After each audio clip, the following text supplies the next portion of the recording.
Welcome to the unedited clip of the behind the scenes interview of the Entrepreneur State of Mind with Krista Smolda.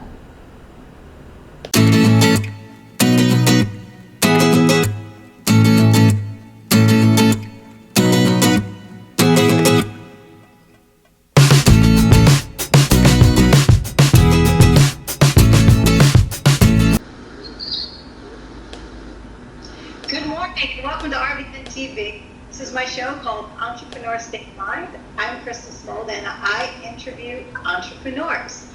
Young, old, middle-aged, all kinds of entrepreneurs from all walks of life. And I have with me today, via Skype, a young entrepreneur. She is only 31 years old. And as we are cold over here in New Jersey, she is warm in Puerto Rico at 85 degrees, and she's designing her life the way she wants to as an entrepreneur. So I'd like to introduce to the show Lindsay Gordon, and she is the owner of Silver Bay Capital. Lindsay, are you there? Yes, I am. Thanks for having me. Hi, how is it out there? Well, I don't want to make everyone jealous, but it's really nice. It's always like shorts and t-shirt kind of weathers all year round, so I can't complain about that. Did you ever think, I don't know, maybe like 6-7 years ago that you would be in Puerto Rico? No, I never imagined. I lived in Pennsylvania my entire life before this, so. And it's cold here, so you are lucky. Tell me something. You're so young. How did you get started? When did you start your company? What was your background before you, were running Silver Bay Capital? Yeah, I actually, when I was a little kid, I ran swimming lesson companies and was always hustling to make extra money that I didn't really actually need. I just really enjoyed the hustle of it all, I guess. And then I went to college for education. Not sure exactly why, but I was afraid that if I went into business, I would just be working all the time. And so I graduated from college and I ended up becoming a high school math teacher. And at the exact same time, I was 22 years old, right out of college. I met someone who had been investing in real estate for about 6 years at that time. And I really took a liking to that. So I figured while I had every night and weekend off from teaching, I could develop a real estate business on the side. So I actually got my first property when I was 22 in 2009. Wow. So where was that property? That property was in Northeast Philadelphia, and we worked on it as a flip property, and then from there we continued to do more and more flips around the greater Philadelphia area. And after that, I decided that I wanted to build up a rental portfolio, because I figured if I could build up a rental portfolio that supplemented my income and then eventually would take over my income of teaching, that I wouldn't have to be a teacher anymore. So I worked on that throughout the Philadelphia area. Okay, so that's awesome. So you're flipping houses, you're making money on each house, I assume? Mm-hmm. Okay. Yeah, lots of money. More than I was teaching, that's for sure. And it didn't really take too much time, because I would just be at like my teaching job during the day, and I had contractors working on the properties. I really didn't even know how to do more than like maybe roll a couple rolls of paint and sweep the floor. So I still I'm not able to do the work myself, but I know what needs to be done and what form. Right. So this person that was, I guess, your mentor, was that a female or a male? It's a male. Okay, so was he kind of helping you the whole time, showing you how to do this? Yeah, pretty much. There was also a lot of other people. One of my biggest things that I always feel like is very important when you're starting something new is to find the people that are the best at what you want to do and then become their best friend. So I had a lot of really great, amazing people help me along the way, and then, you know, I help them in turn as well, you know, in different ways. So relationships, I mean, they're key, obviously, in growing any business. It sounds like you established good relationships, had them help you, so you're flipping houses, you're making money, then you decide to rent out properties, right? mm-hmm. Still have properties in Pennsylvania? Yeah, I still have 10 properties in the Philadelphia area, and they're all rented out, and I continue to keep those as long as they're profitable.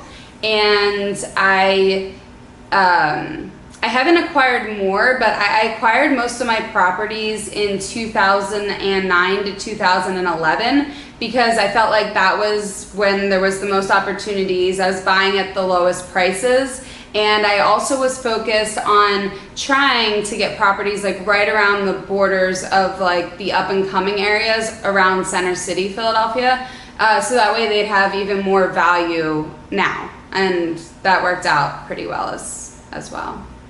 Good, good. So were there any, and this is the entrepreneur state of mind, so we're talking about entrepreneurship. Were there any failures along the way, like things that didn't quite work out as planned during that time?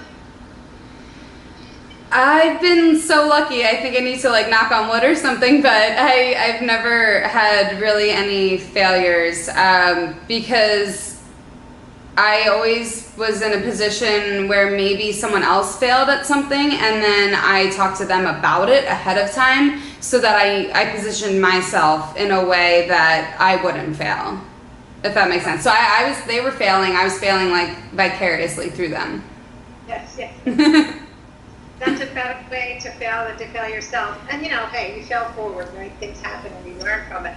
But I just hear a lot of people in real estate that say, you know, it's tough, right? It's risky. A lot of times people will say, I hit rock bottom and I climbed my way up. So that's good that that didn't happen to you. So let me ask, then when does Silver Bay come into the equation? We've had various different names over the years of the exact same company. So Silver Bay was our newest like name brand when we moved to Puerto Rico in 2015, but we have been running that exact same business since 2011. Okay, so what is Silver Bay? Can you explain what your company does? Yeah, so around the 2011 timeframe, it was great getting properties, but I already could tell that more and more people were interested. And so my goal in pretty much everything that I do is do what everyone's not doing. And so we had some mentors that were buying non-performing second mortgages, and they were telling us the rate of returns they were getting, and they were outstanding. So you know, the almost too good to be true type of thing. And so we started with a small portfolio of non-performing second mortgages in 2011, and we were getting the types of returns that they were talking about, and we decided that that was what we should focus on. So Silver Bay is just the ramped up version of what we had been doing since 2011. Okay, got it. All right, so believe it or not, it is time for our first commercial break. And when we come back, we're going to talk more about Silver Bay, some of your clients, your competition, what you do, why you're awesome. So stay tuned. We'll be right back. Okay, sounds great. Thanks. All right, so we're on commercial break now. We can chit chat. Oh, okay. Yeah. All right, so she's going to do the first two here, and then the last one's going to be over there. Can you hear me okay and everything like that? Absolutely. Okay. So how would I work with you? Would I be a potential client for you? If you were looking to buy non-performing seconds, we sell them.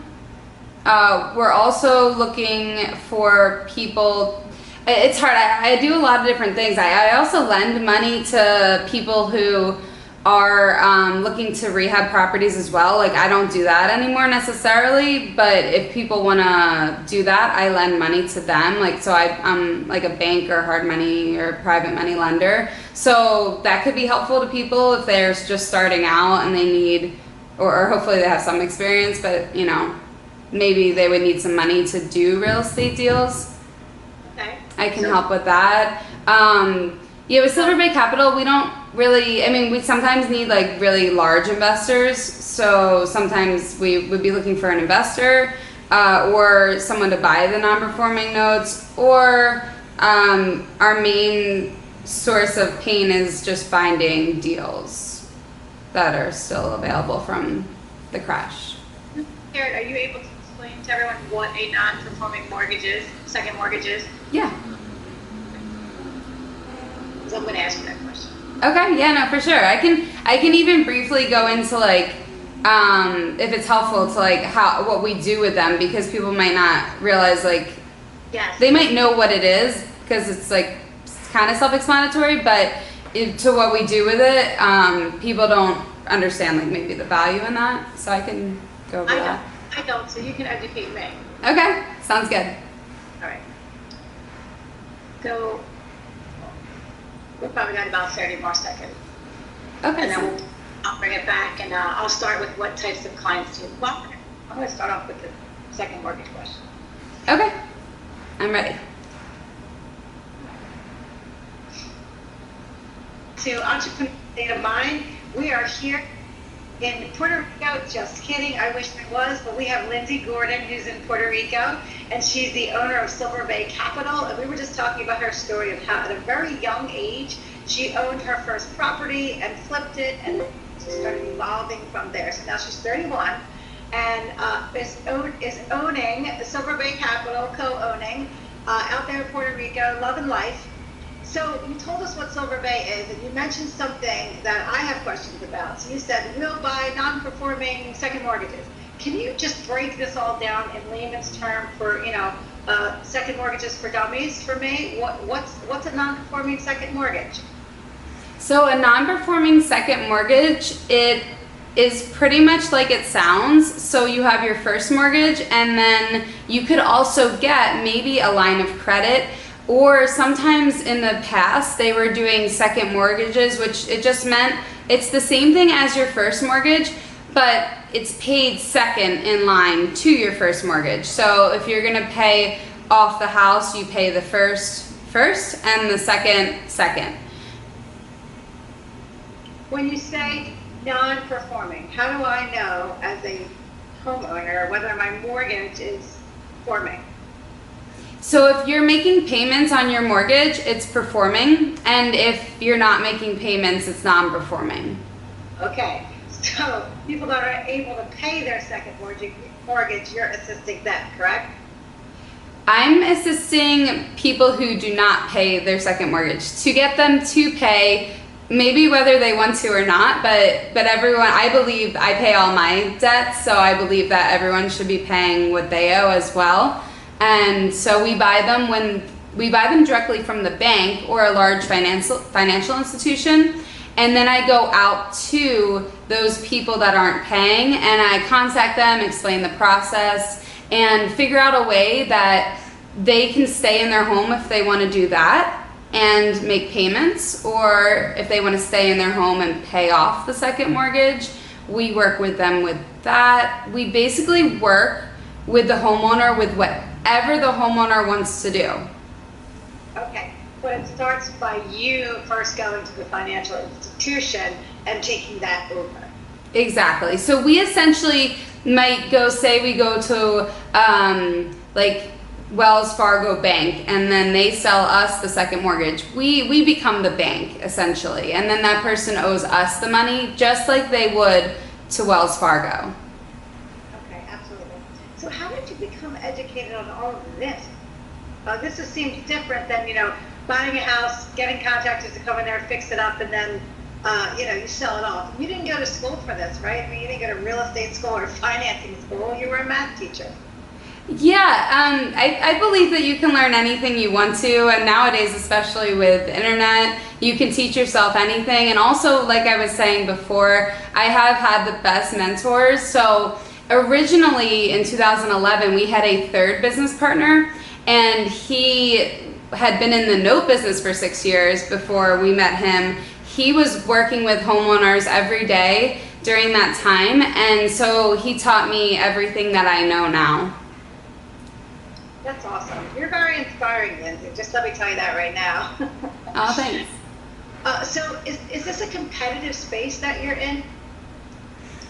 Well, it has become more and more competitive. As time has gone by, more and more people are realizing the types of returns. So all of the pricing has increased a lot over the time frame, and there's not that many more non-performing second mortgages. A lot of them are still from the 2006 to 2008 crash. So with limited supply, there's more demand. So it has been a bit more competition, but we're one of the biggest buyers, if not the biggest. So sometimes people can't compete at our level. So that is something that will help us distinguish Silver Bay from other companies.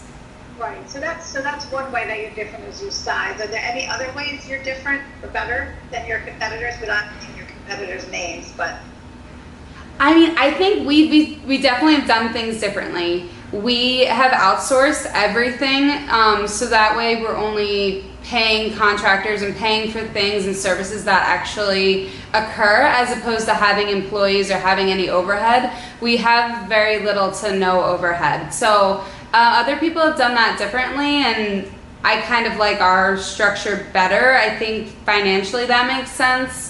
I would also say the reason I moved to Puerto Rico is so I could do Act 20 and Act 22, which are tax savings. So that also has assisted because we pay 0% in capital gains tax. So I can buy and sell mortgages as much as I want, and I will not have to pay any taxes on that. okay. So that was what prompted you to go to Puerto Rico? Yeah, I was living in Pennsylvania for 28 years of my life. I traveled a little bit, but my business partner was like, we're going to Puerto Rico in 1 week. And he wouldn't really explain why. And he's like, there's something and we have to check it out. So we went and we had a bunch of business meetings. And 2 weeks later, he said he was moving to Puerto Rico and that I should, if I wanted to also get the tax benefits, move like 2 months later. So yeah, it all happened pretty quickly. I love the spirit and nature of entrepreneurs when they do things like that, where they're just like, we're going and we're going to figure it out when we get there. I mean, that's pretty much what happened, right? Exactly. We actually, the business structure with the different ACT programs, our idea of what we thought we were going to do is actually very different than what we ended up doing, but it worked actually better than we thought. So. And you trusted him, so you just went with it, right? Yeah, he only read like a one-page article at the time. Now there's a lot more on Act 2022 when you Google it, but before it was just a one-page article. So we had to meet with like 10 different people just to make sure that it was legitimate. Yep, but timing was great for you to make that decision, to go with your gut and just do what he said to do. Let me ask you a question. Mm-hmm. So do you have investors? Like, is that something that you look for? Sometimes. In the past, we had a fund of investors and we'd offer them a certain percent of interest payments, and they'd get interest payments every month. And we have a lot of investors that really love working with us. Unfortunately, at this point, I think we've just grown to a size where we work with maybe 1 or 2 investors that have a few $1 million each. Not to say that in the future we wouldn't go back to the other structure, but right now we've been utilizing larger amounts of money just because it's a little bit easier to manage, and then working with 1 or 2 people. Yep. So what would you say when you were starting this company, 2011-ish? What were some of the risks involved? Did you see risk? I'm pretty positive, so sometimes I maybe don't, but I definitely had, in 2011, I had the experiences through 2011 to show that it actually would work. And then at the end of that year, into 2012, I actually decided to quit teaching and become a note investor with Silver Bay full time, and that's when we created our partnership. And I wasn't too nervous though, because I had plenty of money coming in from my performing loans. Once I got the people paying, I had money coming in from rental properties. I had done a bunch of flips. So I already had saved up a bunch of money as well to make sure that I didn't feel uncomfortable. Right. How did it feel? I'd imagine towards the end of your teaching career, you were pretty antsy to get out of there. Is that fair to say? Yeah, I was. I think I liked the idea of teaching, but they weren't on the same page as me. I think personal finance and real estate and budgeting is super important, and that wasn't a priority for them. So that was the moment I realized that I needed to go. And if anything, I can teach that now to people. That's what I'm saying. We should be talking to high schools about getting in the curriculum how to go about learning real estate and financing and all that stuff, because that's what's important, right? How to make money, right? That's what everybody eventually wants to do. Yes, they want to be happy, but they want to also be prosperous and abundant with their financial freedom too. So did it feel good to leave the job, to leave the teaching job?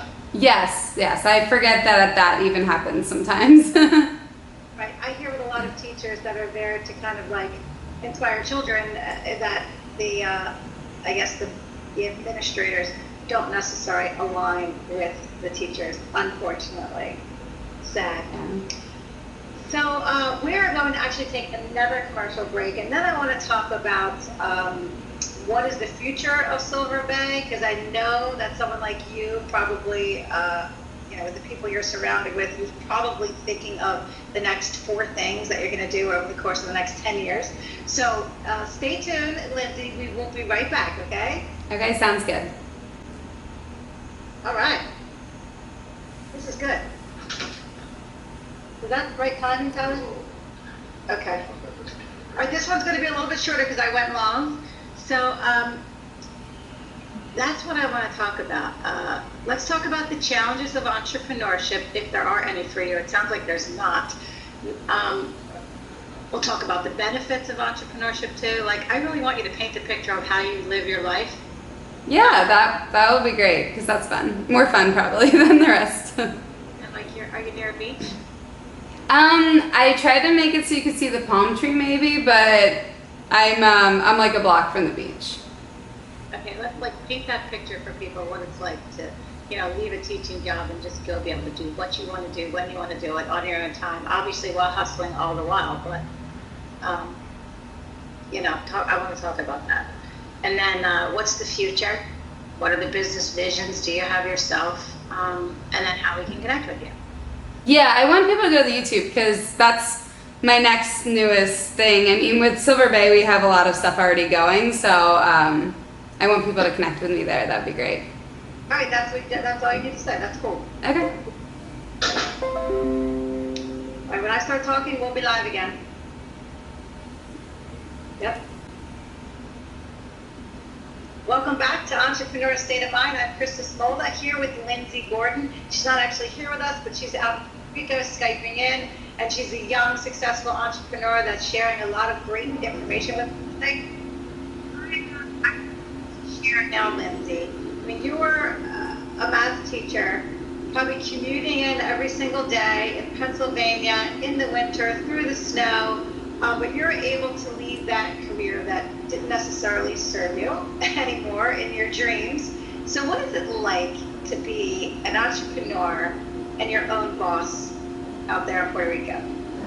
Oh, it's been great. I, for the last 3 years, have been able to travel for 6 months each year, and sometimes it's not just like traveling, fun travel. It might just be that I could be in DC for a month working every single day, just like I would from Puerto Rico, but I get to do it from wherever I want to do it, whenever I want to do it. So I'm not a big morning person. I can get up at 10 if I want and just work right from my bed in my pajamas. If I'm in Puerto Rico, I can go to one of my favorite hotels and like just sit and watch the water while I work. So I have a lot of flexibility in where, how, when I work, which I really, really like.